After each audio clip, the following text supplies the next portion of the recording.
The government says it's working hard to reduce the 20% tariff the U.S. recently added on top of existing duties. China sends the most military planes near Taiwan in almost a year. We look at what may be behind the move. Farmers in southern Taiwan struggle to save what crops they can after recent heavy rains.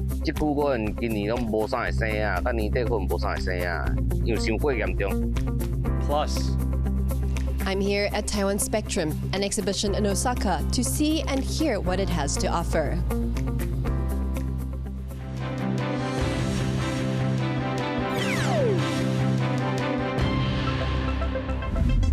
a warm welcome to TaiwanPlus News. I'm Liao. Taiwan is still negotiating with Washington to bring down U.S. tariffs on Taiwanese goods. That's according to Vice Premier and head of Taiwan's negotiating team, Li Jun. Zheng led a press conference Monday to address several public concerns about the 20% reciprocal tariff that took effect last Thursday. Our reporter Chris Gordon has been following the issue and joins us live from Taipei. Chris, what's the main message from the Vice Premier? Well, Leslie, we learned that negotiations with Washington are still ongoing, leaving some hope that the 20% tariff that took effect last week is only a temporary rate. And that's especially true after the cabinet confirmed that previously existing tariffs, known as Most Favored Nation or MFN, will actually stack on top of that new 20%. 好，那目前我们的对等关税暂时性的税率是20%，所以计算方式也就是原税率再加20%这样的一个计算方式。那我们举例例如说水五金当中的水龙头它的原税率是2.6%，那新适用的税率就会是2.6%再加20%，也就是22.6%。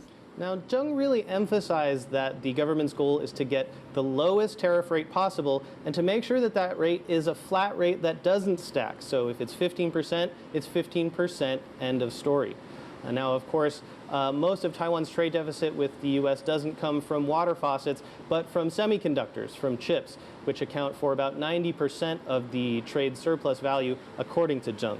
And as of now, the semiconductors remain exempt from tariffs until the U.S. Commerce Department finishes up its Section 232 investigation, and that could happen as soon as this week. Now, Zheng also reiterated the government's more than $3 billion plan to help various industries that could be hurt by the tariffs. Now, Chris, did the Vice Premier reveal anything else about the negotiations with Washington? Well, she did address reports, including in the Washington Post, that Washington has been pressuring countries like Taiwan, as well as India and Indonesia, for example, to increase their defense spending or buy more U.S. weapons as part of trade negotiations with the U.S. to lower their tariff level. 那我们未来的国防预算要达到GDP 3%以上这样的一个目标，所以在谈判过程当中，我方也向美方来表达，我国赖总统已经公开宣示我国国防预算的目标所以在谈判当中就没有太多的进一步的这个讨论So Zheng there trying to downplay military purchases as a major factor in negotiations. Now, the Vice Premier said that once the deal with Washington is done, it will be brought to the legislature along with an economic impact assessment, so lawmakers will still have a chance to have their voices heard before voting on it. Leslie? Thanks, Chris. That was Chris Gordon reporting from Taipei. Taiwan's foreign ministry has thanked Australia and New Zealand for supporting peace across the Taiwan Strait. Australian Prime Minister Anthony Albanese and his New Zealand counterpart Christopher Luxon stressed the importance of maintaining peace and stability across the Taiwan Strait in a joint statement on Saturday. They also called for the peaceful resolution of cross-strait issues through dialogue. Although China was not specifically mentioned, both leaders say they oppose the use of force or coercion to unilaterally change the status quo. China has been ramping up its military pressure around Taiwan, sending more than 80 jets into Taiwan's Air Defense Identification Zone, or ADIZ, between Friday and Saturday. That's the biggest incursion since China's People's Liberation Army's Joint Sword B military exercises in October last year. To find out what's behind this uptick, our reporter Alan Liu spoke to K. Tristan Tang, an associate fellow at Secure Taiwan Associate Corporation. Over the last Friday and Saturday, the PLA sent 85 military aircraft into Taiwan's ADIZ. What's the significance of that? So we seldom see this type of high frequent or high volume assaults around Taiwan, and for 2 consecutive days. So this time, of course, is quite significant. And what makes it more significant is that this kind of operational pattern suggests that certain units of the PLA Air Force likely had personnel rotation and pre-staging of logistics and maintenance crews at forward bases or other bases in the rear. Does such a large-scale patrol already meet the conditions of a military drill? And why has China appeared a little low-key about it this time?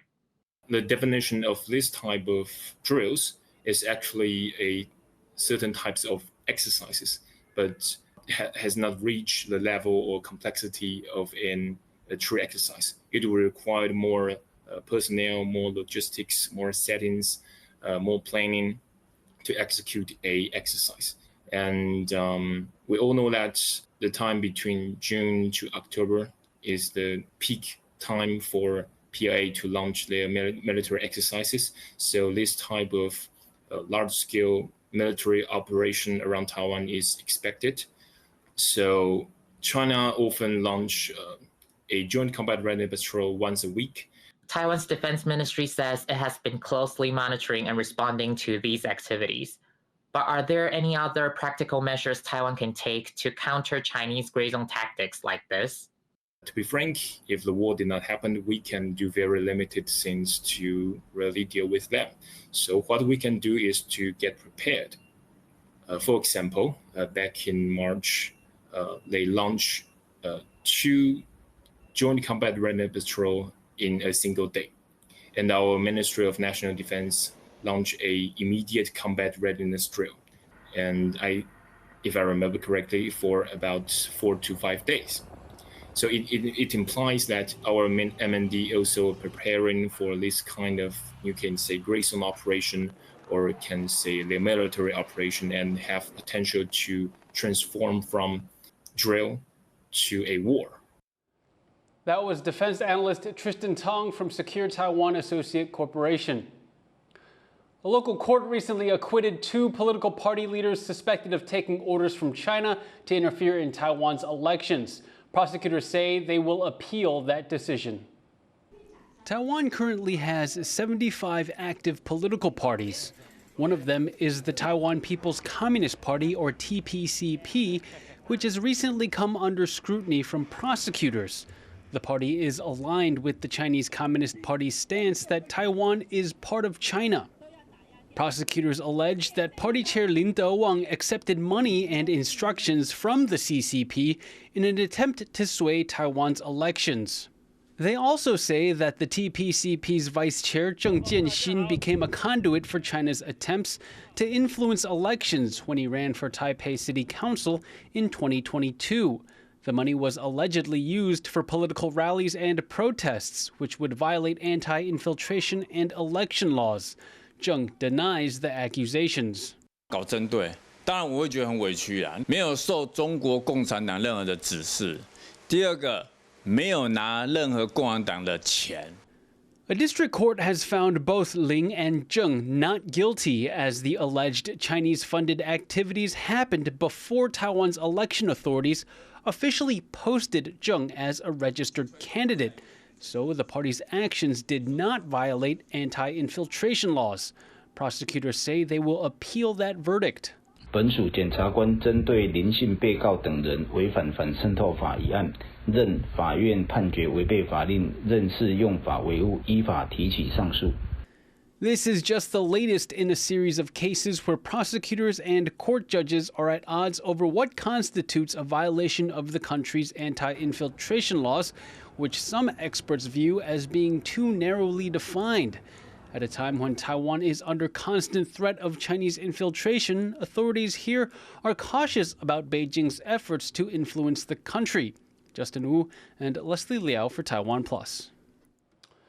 A Taiwanese civic group is urging the government to prevent Chinese EV manufacturer BYD from entering the local market. The company is reportedly seeking to enter the Taiwanese market through indirect means, raising concerns over national security. 严防中国的电动车以假外资的名义，以假的进口车的名义这样子，然后在台湾的代理人整车进口，这个等于是木马屠城，而且不是一只马而已，是千军万马屠城。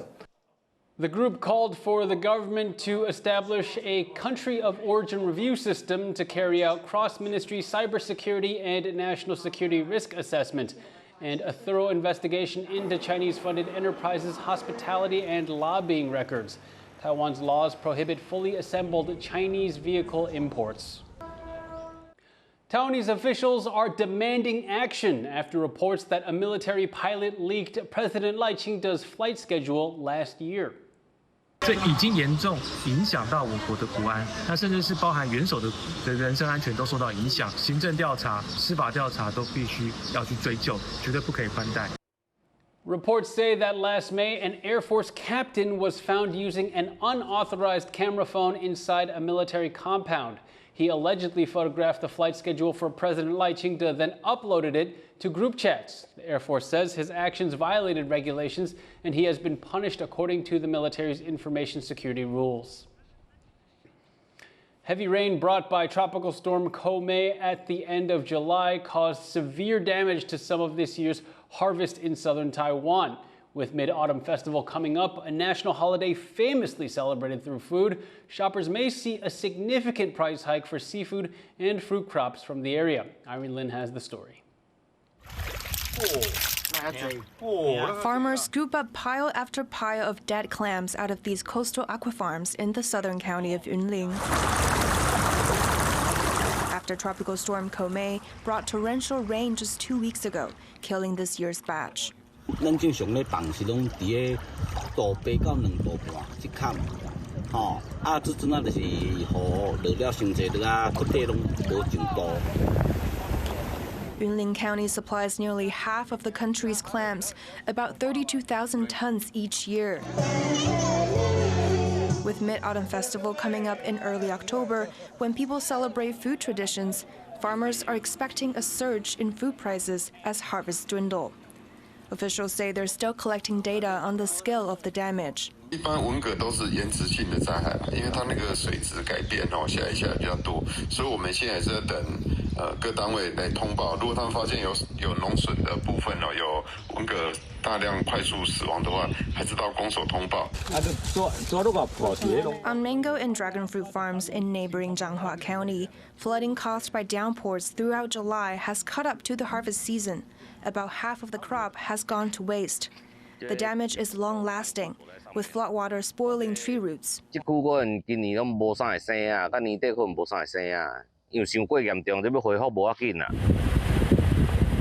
As the newly formed Tropical Storm Podu approaches Taiwan from the east, farmers in Taidong are seizing this short window of dry weather to save their ready crops from a potential third hit. 那可以采收的尽量尽早采收，免得到时候受到台风的影响，没有办法采收，或者是道路中断，没有办法运下来，这个都会受到很大的影响。While the central and local governments pour in subsidies and personnel to restore homes and infrastructure in typhoon and storm-hit areas, farmers here seek to raise attention to their devastated livelihoods as they brace for more bad weather. Dolphin Chen and Irene Lin for TaiwanPlus. Stay tuned to TaiwanPlus News, because coming up after the break, government workers demand reform to make sure their rights are protected.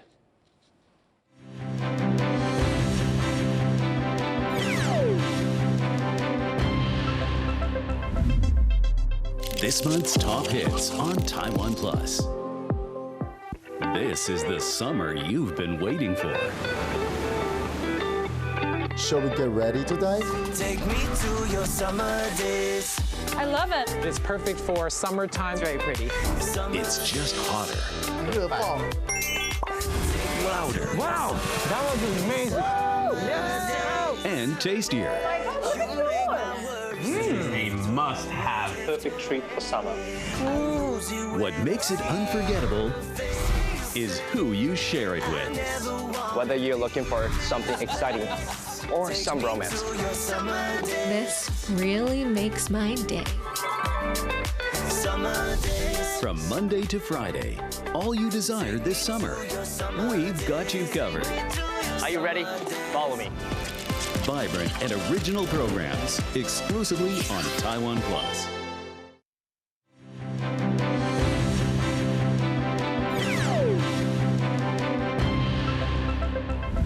Welcome back. You're watching Taiwan Plus News.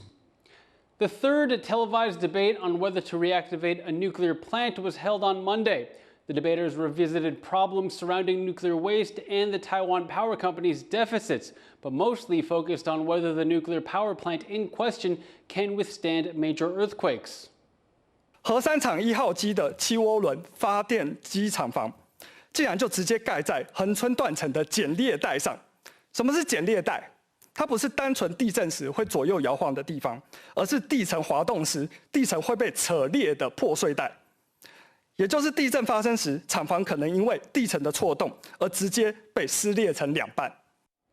Gan also raised concerns of the structural integrity of the plant.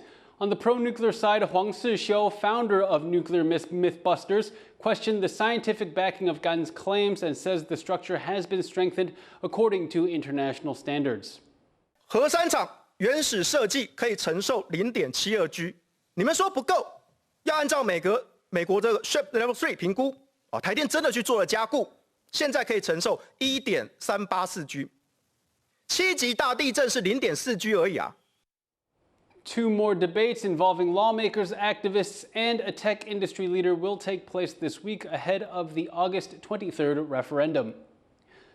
Government employees say they can face challenges taking sick leave or getting full overtime pay under current rules, and they want the system reformed to ensure the working conditions they say they deserve. John Van Trieste has this report. These government employees say the system they work in leaves them exposed to the whims of their bosses, and that it's time for higher-ups to do something about it. Public sector workers, from firefighters and police to legal clerks and most railway workers, are governed by separate rules from ordinary workers. And they say this can lead to problems, as the rules give employers leeway on matters like sick leave, even for those who follow the procedures for claiming it. 本人在7月14日至荣总就诊，以及7月15日请假休养分别申请的病假，都遭到站长驳回记旷职处理，面临一大过的处分。 Then there are also matters like full overtime pay in a system where it's officially counted by the full hour, not by the minute. A new program to address this issue didn't at first go as workers hoped. 所以任总最后在2020年的时候有开始推动加班语数并计的试办政策，但是他们让机关自己做决定要不要加入这个试办，机关很容易就会用各种荒谬的理由来回绝。那结果台大医院又再度说因为担心加班腐烂申请的理由来回绝。 这样层出不穷的荒谬理由，经过工会和本联盟的揭露，才顺利打破。One of the biggest issues, though, is the workplace safety situation. Government employees are not covered under standard workplace safety laws. And while there have been some changes to give firefighters in particular protections, there are concerns the system still isn't transparent enough, and calls to get the same legal protections other workers enjoy. 最大的问题就是球员兼裁判。 他们自己来制定规范，然后自己来检查缺乏第三方的监督，而且也不找基层人员来参与讨论，结果有90%的伤亡都是第一线的基层人员，这是一个很荒谬的事。结果这些安全规范都是由坐在办公室的长官来决定的。 Public servants who feel they've been wronged or put into unsafe situations at work do have legal options. They can file a lawsuit. But just getting to that stage can take a while, starting with an internal review in their department. You can file a lawsuit, but before filing a lawsuit, you have to you have to like file like administrative appeals or like complaint through the agency or like the commission that you are work for. You have to file like the appeals before filing the lawsuit through the courts. Still, the public workers gathered here today say that some of their peers, such as teachers and public sector nurses, are now covered by the standard health and safety law, and hope the rest will follow soon. Devin Tsai, Eason Chen, and John Van Trieste for TaiwanPlus. Israeli Prime Minister Benjamin Netanyahu is defending his plan to take control of Gaza City while airstrikes have killed prominent journalists and the hunger crisis in the territory deepens.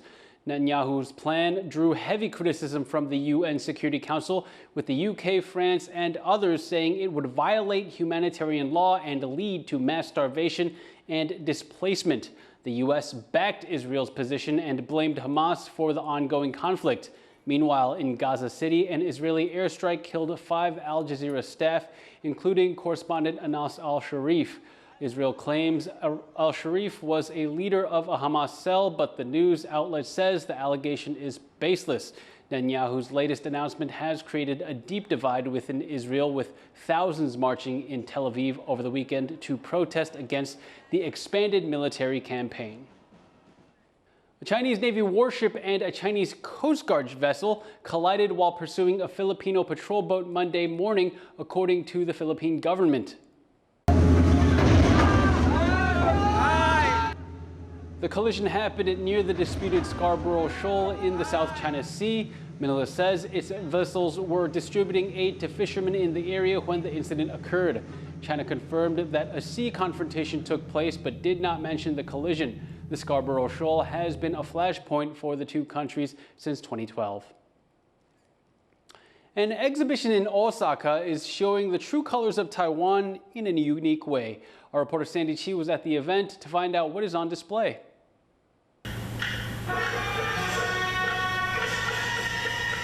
This is the sound of Taiwan, brought to visitors at Taiwan Spectrum, an exhibition held as part of We Taiwan, a major event aimed at showcasing the country's culture in Osaka. Visitors are given a multi-sensory experience, guided through 3 zones: True Color of Taiwan, Light-woven Nature, and Island Soundscape, each showcasing Taiwan's geography, history, and culture. 台湾光谱是这次为台湾一个很重要的以视觉艺术出发的一个展览。那台湾光谱是我们透过台湾人的手、眼睛、脚步去看到的台湾色彩，所以你会看到这种视觉艺术创造出来的绘画色彩、手染的色彩跟声音听到的色彩。那我们希望其实可以把台湾的多彩混融这样的特性呈现在这个展览当中。 The immersive theater of True Color of Taiwan portrays a sketcher who travels through time, exploring the achievements of Taiwanese artists, such as pioneer modern sculptor Huang Tushui and iconic painter Chen Shenpo, known for his mastery of Western techniques. 这个写生的人，当然在角色设定上就是陈澄波的身影这样。那因为我们也理解说，在那个年代里要画画，要用艺术表达，要有言论的这个发表，其实大部分都是要透过文字跟绘画、音乐这样。所以我认为那个时代的创作是除了饱满丰富这个层次以外，它还包含了一些很内敛的想要诉说的这种土地情感。And through the integration of AI, masterpieces by Taiwan's iconic artists are reimagined in Japan. 原作事实上就只有那么一幅，很难带去旅行。但我们透过一个这样的方法，可以让台湾的作品用2、3种像多媒体的呈现方式，这种很真实的这种拟真影评的方式去带给世界去看。And it's not just the artists from the past that have captured visitors' attention. This indigo tie-dye artwork, Mother River of Taiwan, by Chen Jingling, is also leaving a strong impression here. It took Ling over 1,000 hours to complete, making it his most difficult piece to accomplish in decades. 它需要分区域、分块面，一个部分一个部分把它衔接起来，它没有办法整个放到染缸里边去染，它必须要把不染的地方包扎起来，然后分区的包扎，所以它要染很多次。 Many Japanese people here say the piece is unlike anything they've seen before. I'd never seen much of this dyeing technique before. There was a lot I didn't know. It's all very interesting. And some visitors are here not just for the art, but because they have a soft spot for Taiwan. Taiwanese people are very friendly and cheerful. If you are lost, they will call out. And if you are unsure of what you should do, you don't even have to say anything. They will call out. That's what's left the biggest impression. I've been many times and enjoyed myself. From immersive theaters to artworks and evocative sounds, Taiwan Spectrum aims to be more than just an exhibition. Whether it's the clamor of temples or the quiet brushstrokes of master painters, Taiwan Spectrum here reminds its visitors that Taiwan's creative power, and more importantly its people, will continue to thrive and evolve. Devon Tai, PG Strong and Sandy Chi in Osaka for TaiwanPlus. And thank you for watching TaiwanPlus News. You can visit the TaiwanPlus website or follow our social media for more stories from Taiwan and around the world. Before we go, we're traveling to Colombia, where the traditional flower festival parade is taking place. I'm Liao. Take care and see you next time.